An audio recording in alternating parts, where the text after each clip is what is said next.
Si je souhaite partager mon propre écran, je vais cliquer sur partager et je vais cliquer sur écran. Alors là, étant donné que j'enregistre mon écran, je ne vais pas pouvoir aller au bout de la manipulation. Vous voyez, j'enregistre mon écran dans les photos pour le bien de ce petit tutoriel. Donc, si je veux partager mon écran, je sélectionne Zoom et je clique sur lancer la diffusion. Ce qui va me permettre de partager l'écran de ma tablette à l'ensemble des participants de ma réunion. De la même manière, je peux partager un tableau blanc. Et dans ces cas-là, j'ai un tableau sur lequel je peux écrire. Alors, c'est pas très facile de dessiner avec le doigt, mais je peux écrire dessus, c'est tout à fait possible. Voilà. Pourquoi pas? Alors, c'est assez primaire. Mais ce qu'il faut faire très attention lorsque je prépare mon tableau blanc, dans Plus et dans Paramètres de réunion, c'est surtout ne pas autoriser les annotations des élèves. On peut risquer de se retrouver avec des éléments bizarres à l'écran. Donc, je peux arrêter le tableau blanc en cliquant sur « Arrêter » tout en haut. De la même façon, je peux partager, pourquoi pas, une photo. Et dans ces cas-là, je vais choisir la photo que je veux partager avec mes élèves. Ça peut être une carte, ça peut être un élément intéressant que je veux leur partager. Cette photo, je vais pouvoir la noter, pourquoi pas. Hop, je peux choisir la couleur de la notation. Donc on va avoir plusieurs modifications possibles sur cette photo. On peut pourquoi pas mettre un petit point rouge qui va permettre de signifier des éléments aux élèves et faire réapparaître pourquoi pas le tableau blanc. Voilà, en cliquant simplement sur tableau blanc avec le petit crayon qui est sur le côté. Donc je vous laisserai explorer ces différents éléments.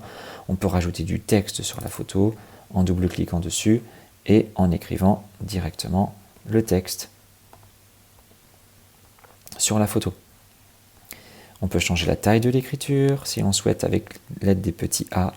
Voilà, il y a beaucoup de fonctions qui ont été rajoutées lorsque l'on met une photo pour pouvoir la personnaliser, voire rajouter, pourquoi pas, des formes dont on va pouvoir là aussi changer la couleur selon votre bon vouloir, etc., etc. Donc toutes les possibilités sont envisageables.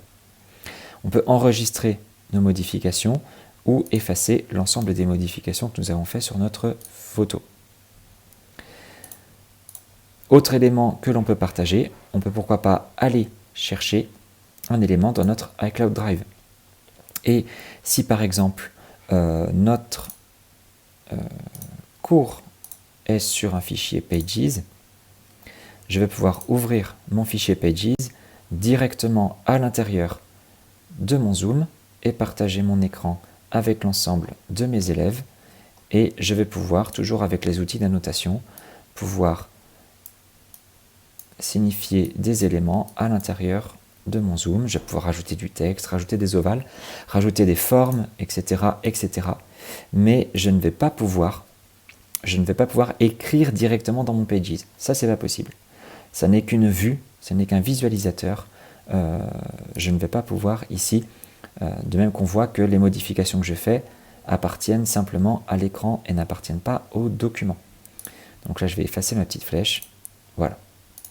Donc en fait, c'est juste un visualisateur de documents Pages. Je pourrais faire la même chose, partager iCloud Drive avec un Keynote. Voilà.